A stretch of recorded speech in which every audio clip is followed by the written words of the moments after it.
ರಾಜ್ಯದಲ್ಲಿ ಕನ್ನಡ ಶಾಲೆಗಳು ಉಳಿಬೇಕು ಮತ್ತು ಕನ್ನಡ ಭಾಷೆ ಉಳಿವಿಗಾಗಿ ಬೀದರ್ನಿಂದ ಬೆಂಗಳೂರುವರೆಗೂ ಪಾದಯಾತ್ರೆ ಹೋರಾಟ ಹಮ್ಮಿಕೊಂಡಿದ್ದ ರೂಪೇಶ್ ಅವರನ್ನು ಪುರಸಭೆ ಮಾಜಿ ಸದಸ್ಯ ಶೇಖ್ ಫರೀದ್ ಉಮ್ರಿ ಬಳಗದವರಿಂದ ಸ್ವಾಗತ ಮಾಡಲಾಯಿತು. ರಾಯಚೂರು ಜಿಲ್ಲೆಯ ಮಾನ್ವಿ ಪಟ್ಟಣದ ಅಂಬೇಡ್ಕರ್ ವೃತ್ತದ ಬಳಿ ರೂಪೇಶ್ ಅವರನ್ನು ಸ್ವಾಗತವನ್ನು ಸ್ವೀಕರಿಸಿದ ನಂತರ ರೂಪೇಶ್ ಮಾಧ್ಯಮದವರೊಂದಿಗೆ ಮಾತನಾಡಿ, ಕನ್ನಡ ಭಾಷೆಗೆ ಇತಿಹಾಸದ ಪರಂಪರೆ ಇದೆ. ಹೀಗಾಗಿ ರಾಜಧಾನಿ ಬೆಂಗಳೂರಿನಲ್ಲಿ ಕನ್ನಡ ಭಾಷೆ ಮಾತನಾಡುವವರನ್ನು ಮುಂದಿನ ದಿನಗಳಲ್ಲಿ ಹುಡುಕಬೇಕಾಗುತ್ತದೆ ಎಂದು ಕಳವಳ ವ್ಯಕ್ತಪಡಿಸಿದರು. ಪುರಸಭಾ ಮಾಜಿ ಸದಸ್ಯ ಶೇಖ್ ಫರೀದ್ ಉಮ್ರಿ ಮಾತನಾಡಿ, ಕೇರಳದಲ್ಲಿ ಮತ್ತು ತಮಿಳುನಾಡಿನಲ್ಲಿ ಇತರೆ ರಾಜ್ಯದಲ್ಲಿ ಅವರ ಭಾಷೆಯನ್ನು ಮೊದಲು ಮಾತನಾಡುತ್ತಾರೆ. ಆದರೆ ನಮ್ಮ ರಾಜ್ಯದಲ್ಲಿ ಕನ್ನಡ ಬಿಟ್ಟು ಎಲ್ಲ ಭಾಷೆಗಳನ್ನು ಮಾತನಾಡುತ್ತಿದ್ದೇವೆ. ಇದು ನಿಲ್ಲಬೇಕೆಂದರೆ ರೂಪೇಶ್ ಅವರ ವಿಚಾರಧಾರೆಯನ್ನು ನಾವೆಲ್ಲರೂ ಅಳವಡಿಸಿಕೊಳ್ಳಬೇಕು ಎಂದರು. ಕನ್ನಡದ ಅಸ್ಮಿತೆಗೋಸ್ಕರ ನಾನು ಈ ಬೀದರಿಂದ ಬೆಂಗಳೂರಿಗೆ ಪಾದಯಾತ್ರೆ ಮಾಡ್ತಾ ಇದ್ದೀನಿ. ಅಸ್ಮಿತೆ ಅಂದರೆ ಏನಾಗಿದೆ, ಕನ್ನಡ ತುಂಬ ವರ್ಷದಿಂದ ಇದೆಯಲ್ಲ ಅಂತ ಎಲ್ಲರೂ ಕೇಳ್ತಾರೆ. ಅಲ್ಲ, ನಾನು ಆವಾಗಲೇ ಹೇಳಿದಂತೆ ಕೊರೋನಾ ಎಂಬ ರೋಗ ಪ್ರಪಂಚದ ಯಾವುದೋ ಮೂಲೆಯಲ್ಲಿದ್ದಾಗ ನಾವೆಲ್ಲ ತಿಳ್ಕೊಂಡಿದ್ದು ಅದು ಇಲ್ಲಿ ಎಲ್ಲೂ ಬರಲ್ಲ ಅಂತ. ಆದರೆ ಇಲ್ಲಿ ಬಂದು ಎಷ್ಟೋ ಜನರ ಜೀವವನ್ನು ಅದು ತೆಗೆದುಕೊಂಡಿತ್ತು. ಆದರೆ ಬೆಂಗಳೂರಲ್ಲಿ ಇವತ್ತು ಅಥವಾ ಕೆಲವೊಂದು ಸಿಟಿಯಲ್ಲೂ ಇದೆ ಅಂತ ಕಾಣುತ್ತೆ. ಕನ್ನಡ ಎಂಬ ಭಾಷೆಗೆ ಒಂದು ಬೆಲೆ ಇಲ್ಲದಂತೆ ಆಗ್ತಾ ಇದೆ. ಕನ್ನಡ ಮಾತಾಡೋದೇ ಭಯ ಆಗಿದೆ. ಕನ್ನಡದಲ್ಲಿ ಮಾತಾಡಿದರೆ ಕೆಲಸದಿಂದ ಕಿತ್ತಾಕೋದು, ಕೆಲಸ ಇಲ್ಲದಂಗೆ ಮಾಡೋದು, ಬ್ಯಾನ್ ಮಾಡೋದು, ಇಂಥದ್ದೆಲ್ಲ ಶುರುವಾಗೋಗಿದೆ. ಇದನ್ನೆಲ್ಲ ಕಂಡಾಗ ನಾನು ಸುಮ್ಮನೆ ಇದ್ದೆ. ಆದರೆ ಇದು ಜಾಸ್ತಿ ಆಗ್ತಾ ಇದ್ದಾಗ ಇದು ಬೇರೆ ಕಡೆ ಪಸರಿಸಬಾರ್ದು, ಅದಕ್ಕೆ ಎಲ್ರಿಗೂ ಇದರ ಬಗ್ಗೆ ಒಂದು ಸೂಚನೆ ಕೊಡಬೇಕು ಅನ್ನುವಂಥದ್ದು ನಿಟ್ಟಿನಲ್ಲಿ ನಾನು ಅದನ್ನು ಸ್ಟಾರ್ಟ್ ಮಾಡಿದೆ. ಸೌಹಾರ್ದ ಬಾಂಧವ್ಯ ಯಾತ್ರೆ ಅಂತ ಹೆಸರು ಹಾಕಕ್ಕೆ ಕಾರಣ ಹಲವು ಇದೆ. ಯಾಕಂದ್ರೆ ಒಂದು ಕರ್ನಾಟಕ ಅಂತ ಹೇಳಿದ್ರೆ ಅದರ ಮುಖ್ಯವಾದ ಬೇರು ಅಂತ ಹೇಳಿದ್ರೆ ಕನ್ನಡ ಶಾಲೆಗಳು ಕೂಡ.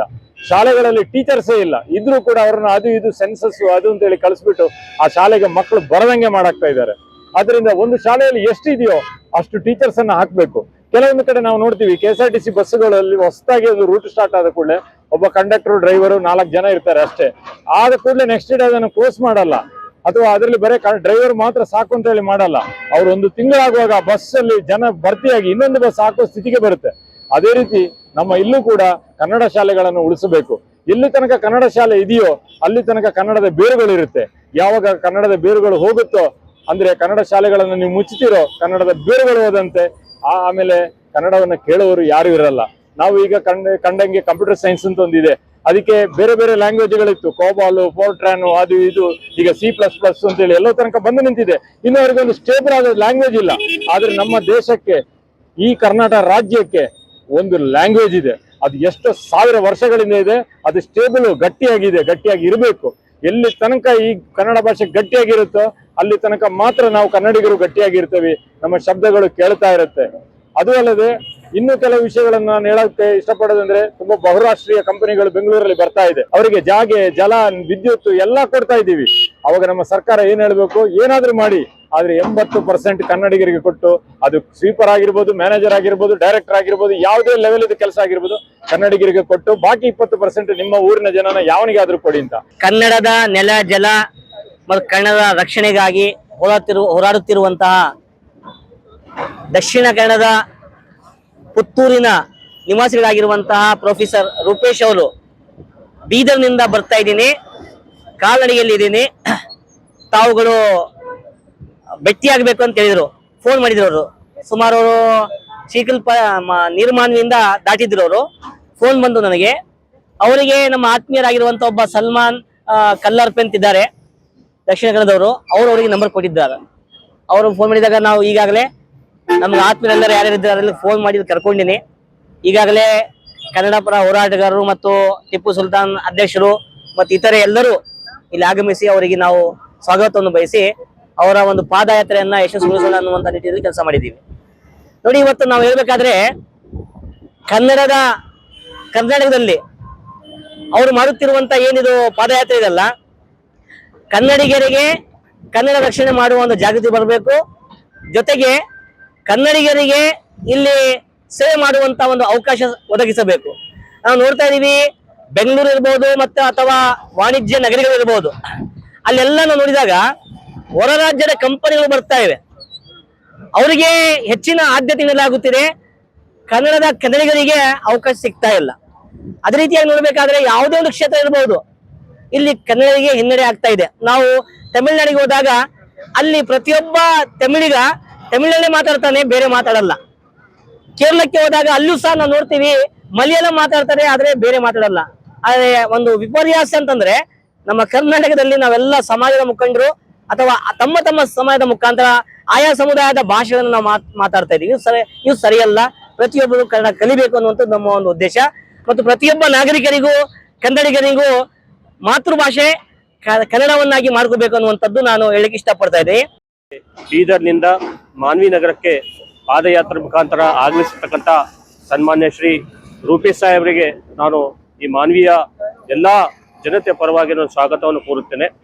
ಸೊ ಅದೇ ರೀತಿಯಾಗಿ ಇವರು ಬೀದರ್ನಿಂದ ಇಲ್ಲಿವರೆಗೆ ಪಾದಯಾತ್ರೆ ಮತ್ತೆ ಬೆಂಗಳೂರುವರೆಗೆ ತಲುಪುವಂತ ಒಂದು ಉದ್ದೇಶ ಇಟ್ಕೊಂಡಿದ್ದಾರೆ. ಅದರಲ್ಲಿ ಆ ಉದ್ದೇಶದಲ್ಲಿ ಮುಖ್ಯವಾಗಿ ಕರ್ನಾಟಕದಲ್ಲಿ ಇರುವಂತಹ ಎಲ್ಲ ಪ್ರದೇಶಗಳನ್ನು ಅದು ಹಾಗೂ ಏನೆಲ್ಲ ಹೊಸ ಹೊಸ ಯೋಜನೆಗಳು ಬರ್ತಾ ಇದ್ದಾವೆ ಅದರಲ್ಲಿ ಕೂಡ 80% ಕರ್ನಾಟಕದವರು ಕನ್ನಡಿಗರಿಗೆ ಅದು ಸಲ್ಲಿಸಬೇಕು ಅಂತಕ್ಕಂಥ ಒಂದು ಉದ್ದೇಶವನ್ನು ಇಟ್ಕೊಂಡು ಆ ಕೂಗನ್ನು ಅವರು ಇಟ್ಕೊಂಡು ಹೋಗ್ತಾ ಇದ್ದಾರೆ. ಸೊ ನಾವೆಲ್ಲರೂ ಕೂಡ ಅದಕ್ಕೆ ನಾವು ಕೈ ಜೋಡಿಸ್ತೀವಿ. ದೇವರು ಇವರಿಗೆ ಆ ಒಂದು ಉದ್ದೇಶದಲ್ಲಿ ಯಶಸ್ವಿ ಕೊಡಲಿ ಹಾಗೂ ಕರ್ನಾಟಕದ ಅಲ್ಲಿ ಜಾಗೃತಿ ಬರಲಿ ಮತ್ತೆ ಎಲ್ಲರೂ ಕೂಡ ಜಾಗೃತಿ ಆಗಲಿ ಅಂತಕ್ಕಂಥದ್ದು ನಾನು ಆಶಿಸ್ತೇನೆ. ಅದೇ ರೀತಿಯಾಗಿ ಈ ದೆಹಲಿಯ ಒಂದು ಜಂತರ್ ಮಂತರ್ನಲ್ಲಿ ಇದೇ ಒಂದು ಶಿಕ್ಷಣ ಉದ್ದೇಶಕ್ಕಾಗಿ ಕೂಡ